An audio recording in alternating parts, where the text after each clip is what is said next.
प्रिय विद्यार्थियों, संस्कार भारती ऑनलाइन कालांश में आप सभी लोगों का हार्दिक स्वागत है। गुड मॉर्निंग सभी विद्यार्थियों को।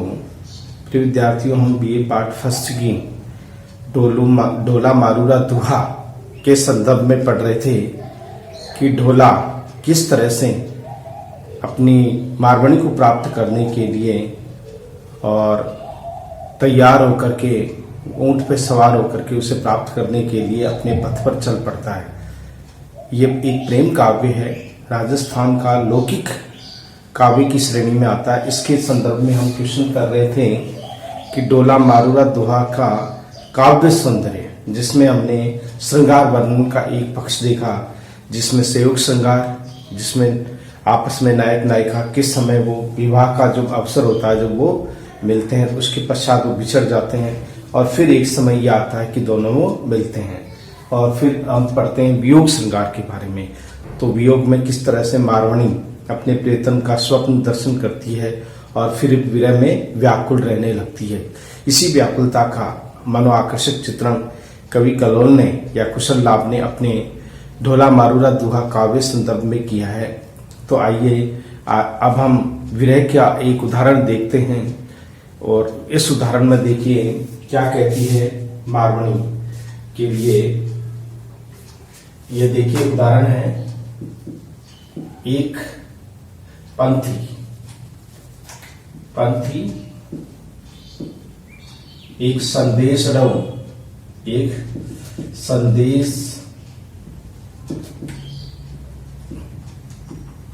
लग ढोला पहुंचाई,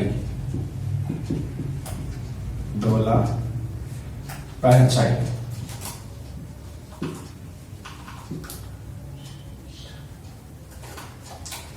विरह महादव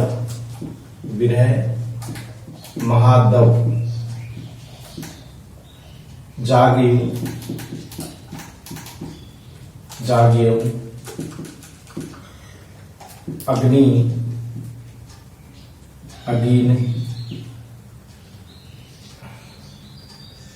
अगिन बुझाऊ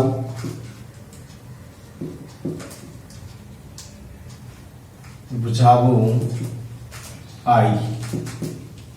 ये सभी पंक्ति एक संदेशरा लग ढोला पहुंचाई, विरह महादव जगी ज अग्नि बुझाई। अर्थात विरह की अग्नि है, पूरे शरीर में जल रही है, भयानक प्रचंड अग्नि, और उससे विरहणी जो है वो जल रही है। ये विरह का अतिशय पूर्ण वर्णन है कवि। तो इस प्रकार मारवाणी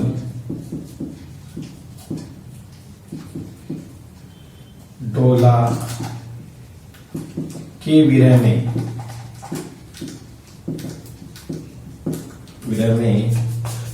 व्याकुल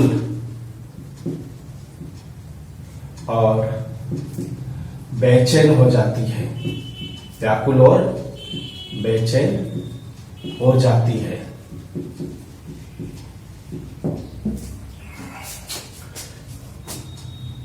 वह सभी पशु पक्षियों के सामने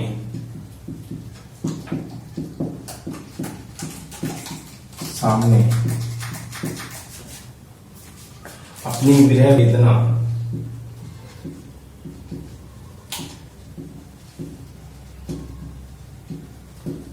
को प्रकट करती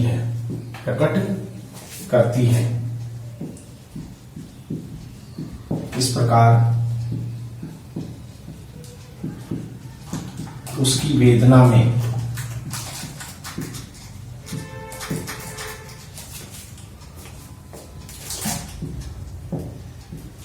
हृदय की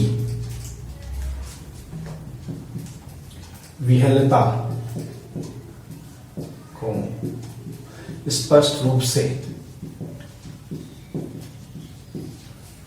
देखा जा सकता है।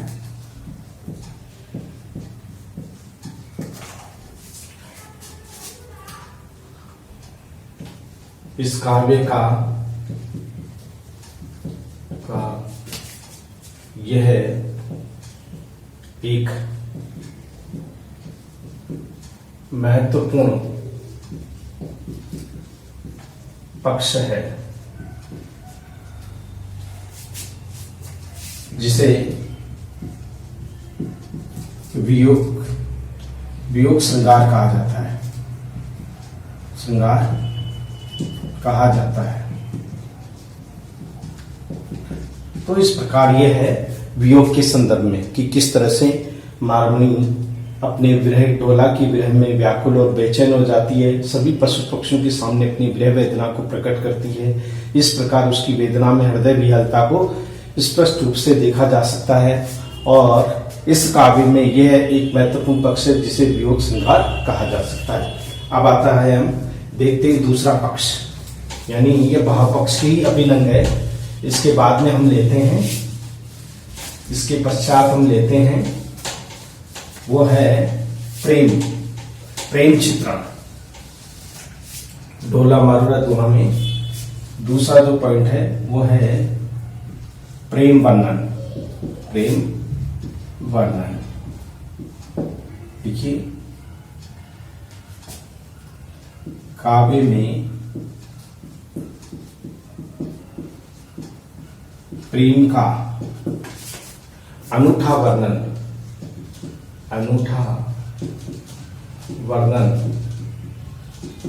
हुआ है जिसे हम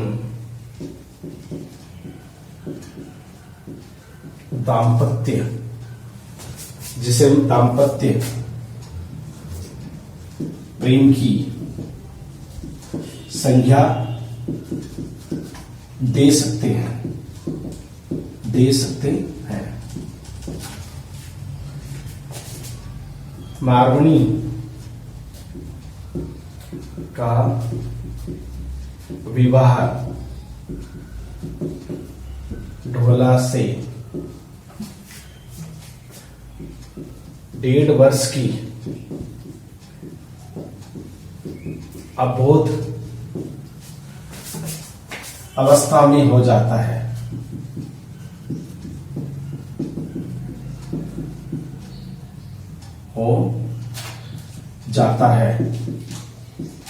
वहीं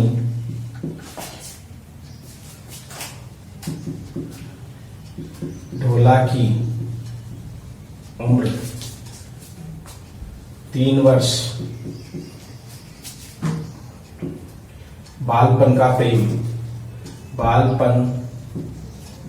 का प्रेम युवा अवस्था में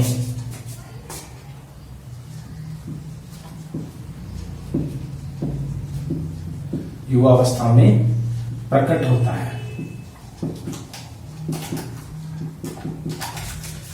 होता है। जब मारमणी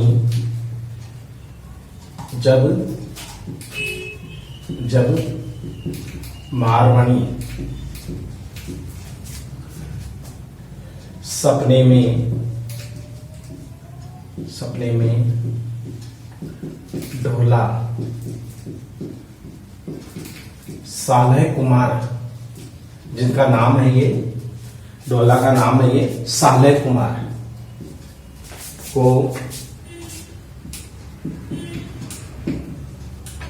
देखती है तो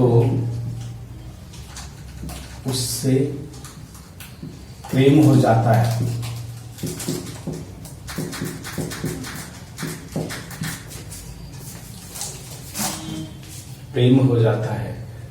सालह कुमार को देखती तो उससे प्रेम हो जाता है। वहीं ढोला को भी जब मालूम होता है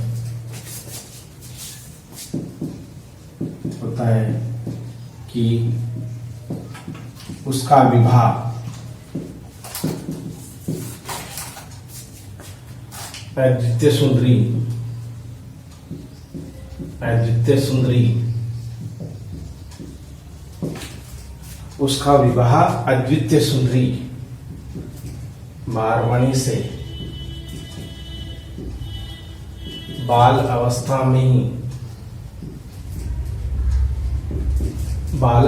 में ही हो गया था।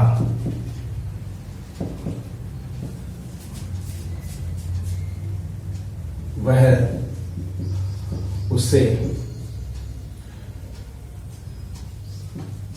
प्रेम करने लगता है तथा मारवाणी को प्राप्त करने के लिए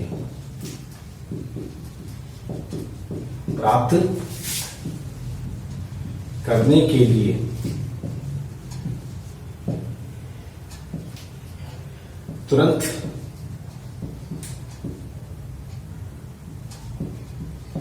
उसके प्रांत, उसके नगर चल देता है।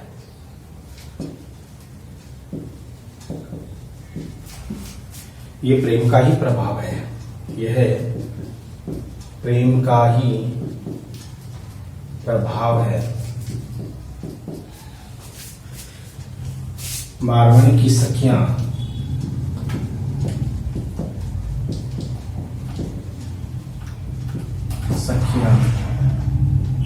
भी उसे कहती है, जो सपने में तुमने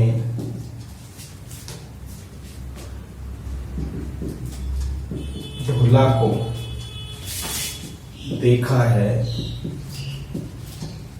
वही तुम्हारा सच्चा प्रियतम है। सपने में जिसे तुमने देखा ढोला को देखा, वही तुम्हारा सच्चा प्रियतम है। प्रियतम है। इस प्रकार दोनों में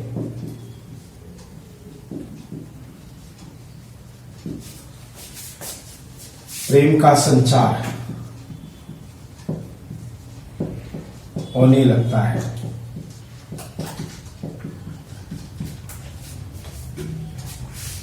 तो यहां तक हमने पढ़ा, काव्य में प्रेम का अनूठा वर्णन हुआ, जिसे हम दाम्पत्य प्रेम की संज्ञा दे सकते हैं। मारवाणी का विवाह डोला से 1.5 वर्ष की अबोध अवस्था में हो जाता है, वही डोला की उम्र 3 वर्ष। बालपन का यह प्रेम युवा अवस्था में प्रकट होता है, जब मारवाणी अपने सपने में डोला साले कुमार को देखती है और उससे प्रेम हो जाता है। वही डोला को भी जब मालूम होता है कि उसका विवाह अद्वितीय सुंदरी मारवाणी से बाल अवस्था में हो गया था, वह उससे प्रेम करने लगता है तथा मारवाणी को प्राप्त करने के लिए तुरंत उसके नगर चल देता है। यह प्रेम का ही प्रभाव है। मारवाणी की सखिया भी उससे कहती कि जो सपने में तुमने देखा डोला को, वही तुम्हारा सच्चा प्रियतम है। इस प्रकार दोनों में प्रेम का संचार होने लगता है। दोनों प्रेमी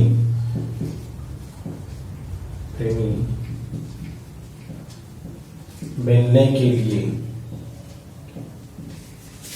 तड़पने लगते हैं।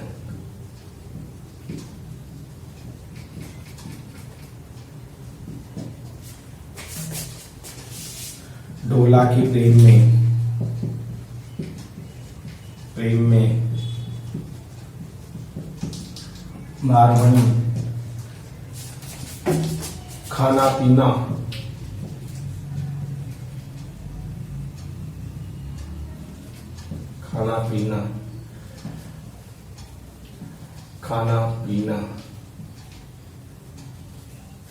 खाना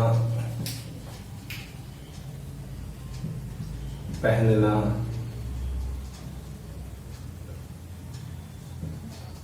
श्रृंगार करना,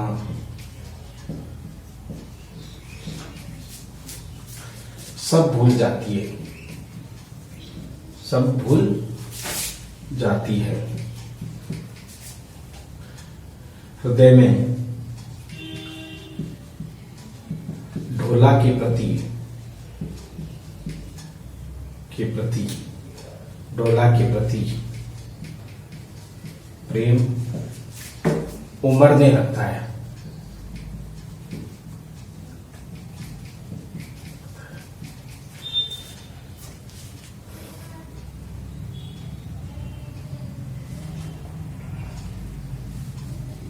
बालपन का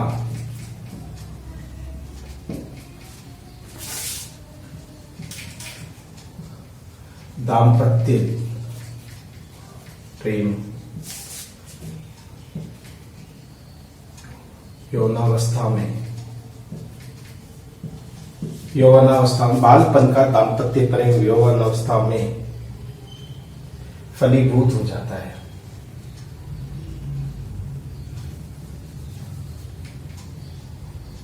फलीभूत हो जाता है।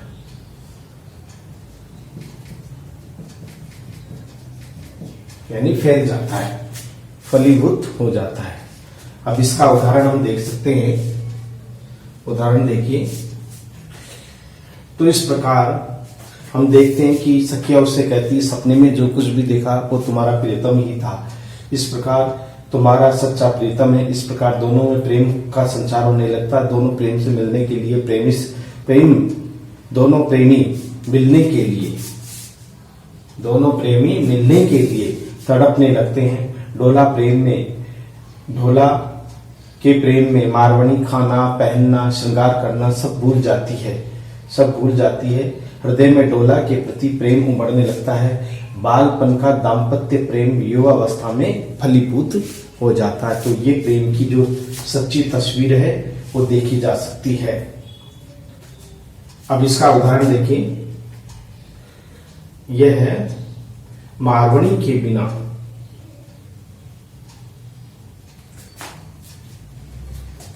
अच्छा, हाँ, फलीभूत हो जाता है।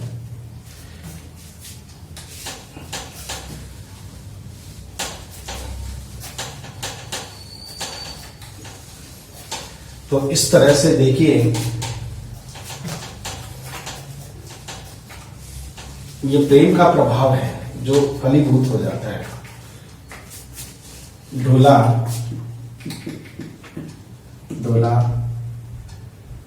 मन में विचार करने लगता है कि मारवणी के बिना जो मेरे दिन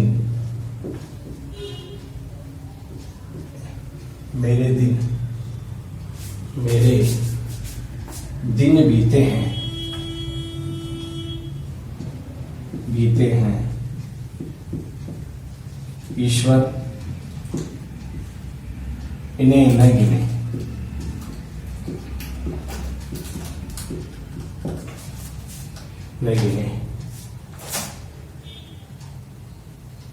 अतः ये प्रेम का ही प्रभाव है। इसका उदाहरण हम यही इसी रूप में देख लेंगे। लिखो, जे दिन मारू बिन गया दई न ज्ञान गिनत। दई न ज्ञान गिनत।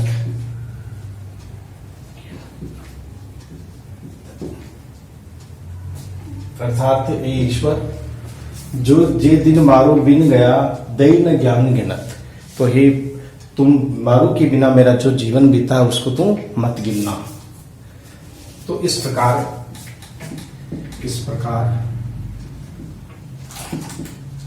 दोनों में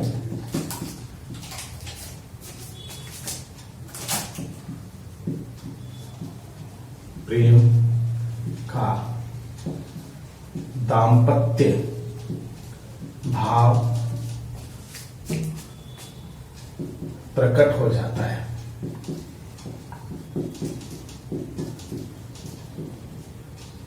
यही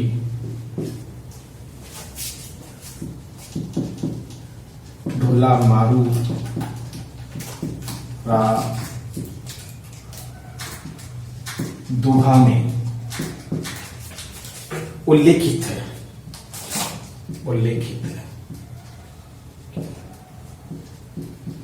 ये इस तरह से है कि यही संचय भाव को प्रकट किया गया है।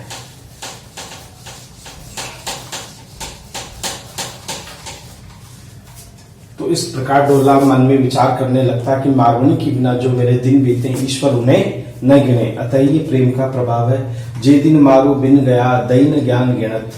इस प्रकार दोनों में प्रेम दाम्पत्य भाव प्रकट हो जाता है। यही ढोला मारूरा दुआ में उल्लेख हुआ है। तो इस प्रकार से ये एक अच्छा भाव है। अब हम तीसरे पॉइंट में आते हैं, भाव पक्ष के। वह आता है हमारा, वो है तीसरा, वो है एक तरह से लोक जीवन की अभिव्यक्ति। लोक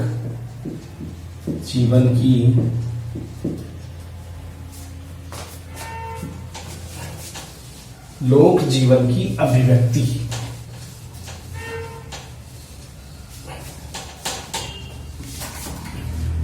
लोक जीवन की अभिव्यक्ति।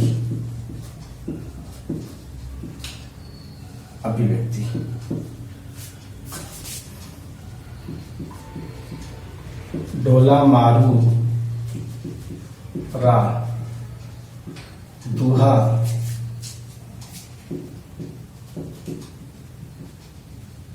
लौकिक काव्य में राजस्थान की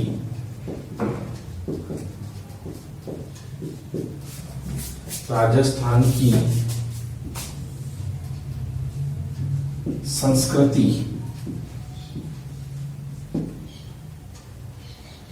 रीति रिवाज,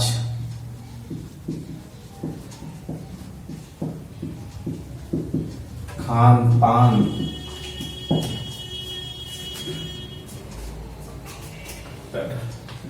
रहन सहन,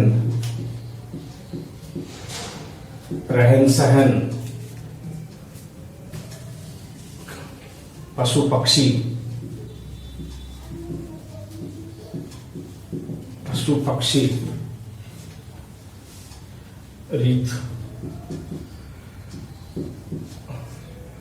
ऋतु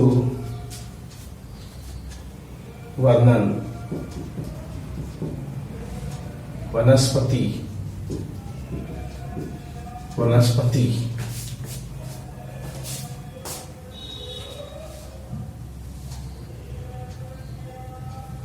वनस्पति, आदि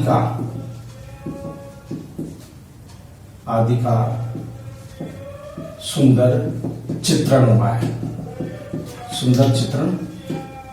हुआ है। ढोला मारूरा दुआ काव्य में, लौकिक काव्य में राजस्थान की संस्कृति, रीति रिवाज, खान पान, रहन सहन, पशु पक्षी, ऋतु वर्णन, वनस्पति आदि का सुंदर चित्रण हुआ है। देखो, ढोला मारूरा दुहा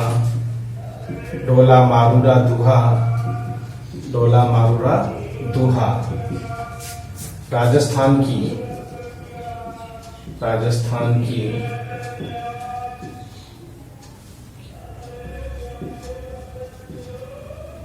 प्रेम संस्कृति। ढोला मारूरा दुहा राजस्थान की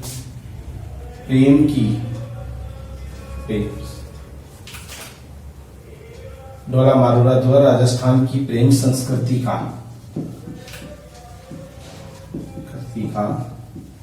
अच्छा उदाहरण है।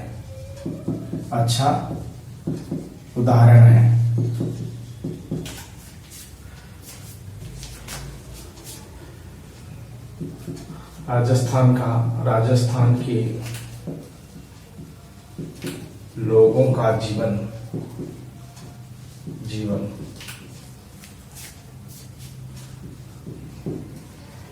सादा एवं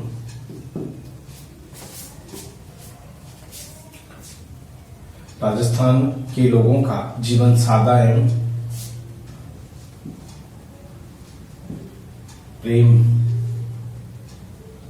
जीवन सादा एवं प्रेम का स्थान सर्वोपरि है।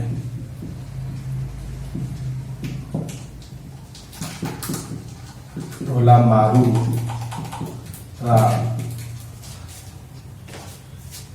दुहा इसका उदाहरण है, इसका उदाहरण है।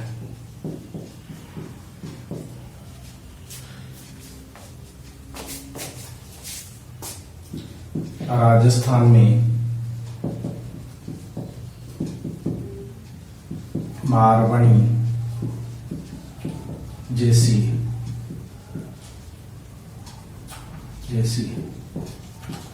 सुंदर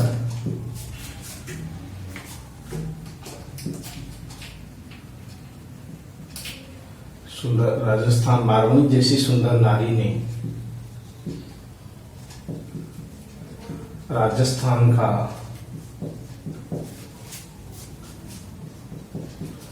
गौरव बढ़ाया है।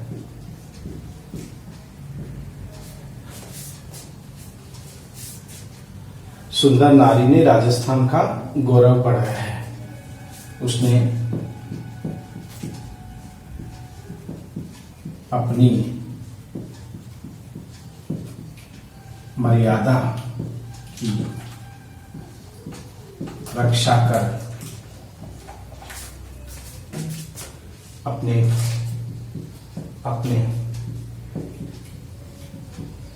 प्रियतम के प्रति अपने सच्चे प्रेम की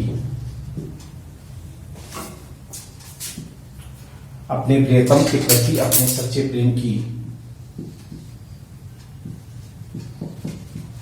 अभिव्यक्ति प्रदान की है।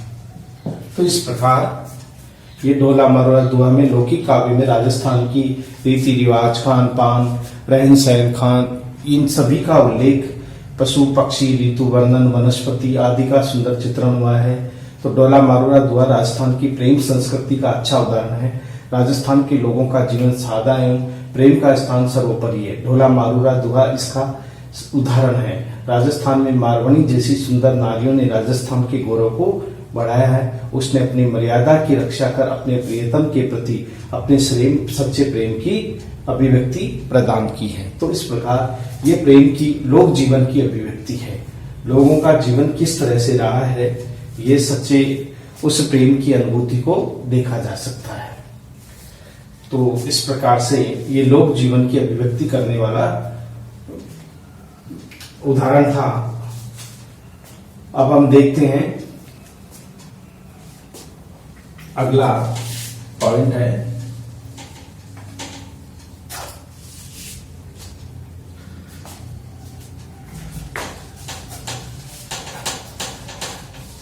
इस प्रकार से देखिए, ढोला मारू दुहा जो है उस दोहे में लगभग 3 पॉइंट ये आ चुके हैं। अब चौथा जो पॉइंट है वो है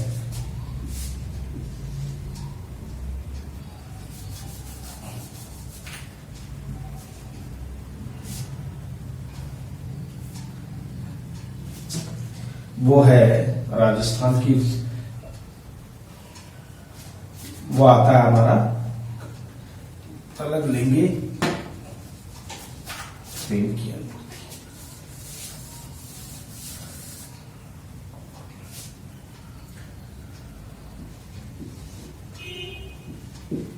राजस्थान की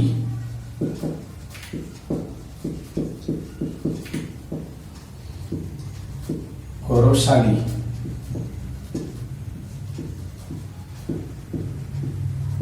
परंपरा का निर्वहन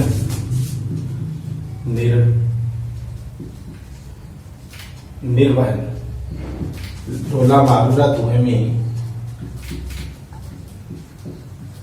मारू रा दुहे में राजस्थान की गौरवशाली परंपरा, गौरवशाली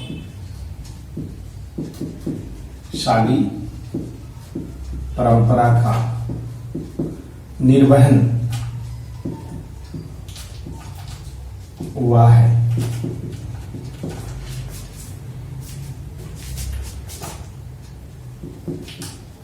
मारवाड़ी एक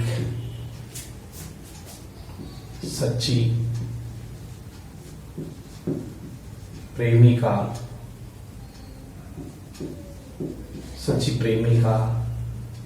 एक सच्ची दाम्पत्य प्रेम में विश्वास करने वाली भारतीय नारी त्याग, सेवा, समर्पण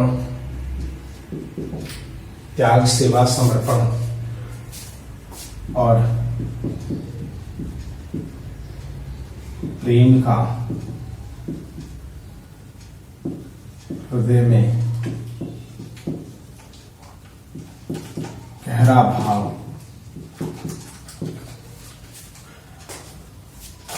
देखा जा सकता है।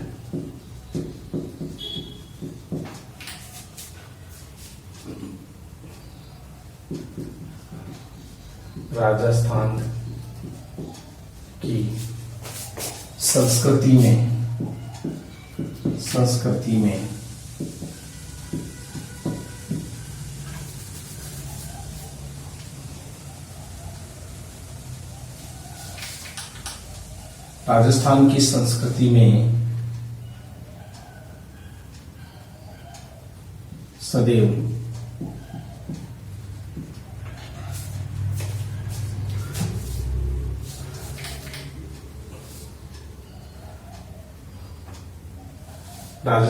संस्कृति में सदैव त्याग का महत्व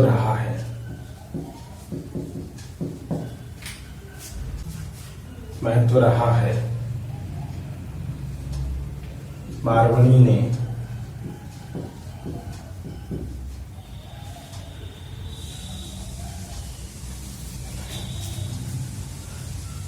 इतना लंबा समय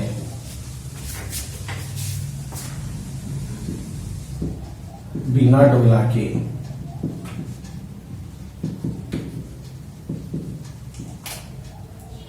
बिताया।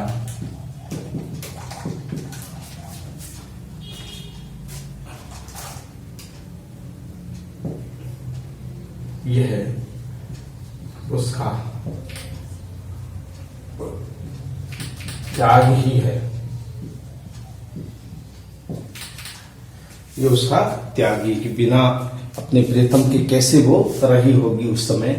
तो डोरा मारोरा दौर में राजस्थान की गौरवशाली परंपरा का निर्माण हुआ है और एक सच्ची प्रेमी का दाम्पत्य में विश्वास करने वाली भारतीय नारी त्याग, सेवा, समर्पण और प्रेम के हृदय में गहरा भाव देखा जा सकता है। राजस्थान की संस्कृति में सदैव त्याग का महत्व रहा है। मारवाड़ी में इतना लंबा समय बिना डोला के बिताया, ये उसका त्याग ही है।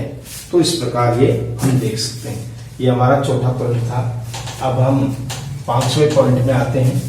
हमारा 5वां पॉइंट है वो है भाव, यानी कि भाव पक्ष की बात में अब कलागत सौंदर्य, कला सौंदर्य, कला पक्ष, कला पक्ष ये दूसरा है इसका भाग। कला पक्ष में सबसे पहले हम लेते हैं जो महत्वपूर्ण आता है वो है भाषा का स्वरूप।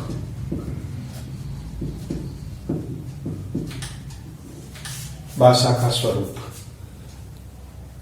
देखिए,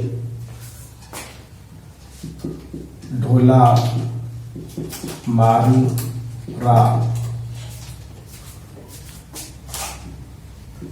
दोहा काव्य में मुख्य रूप से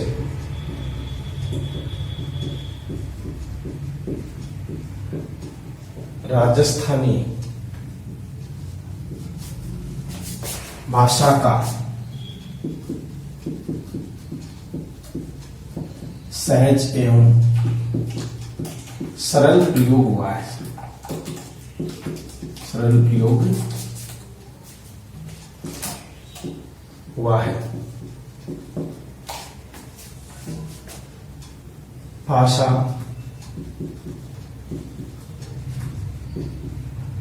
पिंगल डिंगल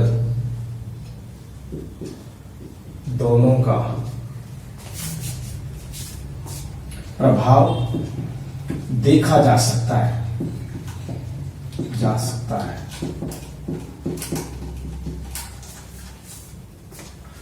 इसमें डिंगल पिंगल के भाषा का ये प्रभाव देखा जा सकता है। देखिए, भाषा देखा जा सकता है। भाषा में मुहावरे व लोकोक्ति के कारण, भाषा में मुहावरे और लोकोक्ति के कारण काव्य में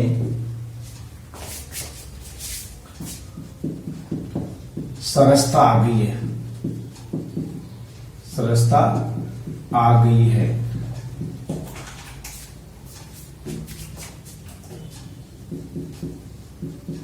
भाषा किसी भी काव्य को सफल बनाने में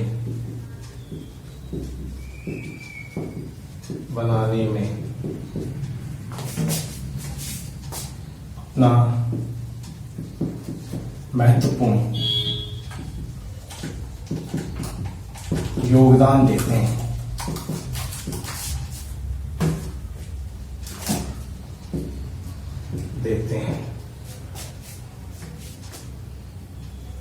भाषा में तद्भव तत्सम देशज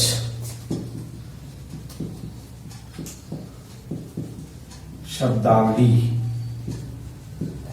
का प्रयोग हुआ है। तो देखिए, इसमें ये बताया गया कि ढोला मारूरा दोहा काव्य में मुख्य रूप से राजस्थानी भाषा का सहज एवं सरल रूप में प्रयोग हुआ है। भाषा डिंगल और पिंगल और डिंगल दोनों में प्रभाव देखा जा सकता है। भाषा में मुहावरे लोकोक्तियों के कारण काव्य में सरलता आ गई है। भाषा किसी भी काव्य को सरल बनाने में अपना महत्वपूर्ण योगदान देती है, यानी देते हैं। भाषा में तद्भव तत्सम और देशज शब्दावली का प्रयोग हुआ है।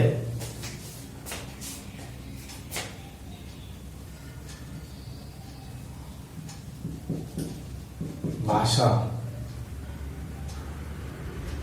के कारण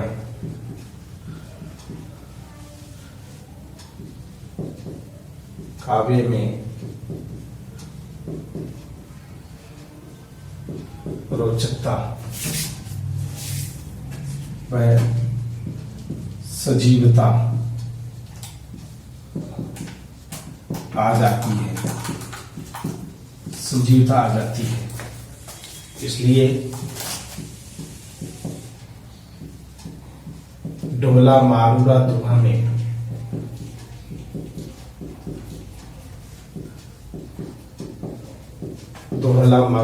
में भाषा का आकर्षक रूप देखा जा सकता है। तो इस प्रकार भाषा का स्पष्ट रूप से ये रूप देखा जा सकता है। तो ठीक है, यहां तक हमने पढ़ा डोला मारूरा दोहा काव्य में राजस्थानी के साथ साथ भाषा में तद्भव तत्सम देशीय शब्दावली का प्रयोग भाषा के कारण काव्य में रोचकता और सज्जता आ जाती है। इसलिए डोला मारूरा दोहे में भाषा का आकर्षक रूप देखा जा सकता है। केवल भाषा ही भाषा के संबंध में ये बात कही गई है, यानी किसी भी विचार की अभिव्यक्ति का माध्यम भाषा होता है। ठीक है।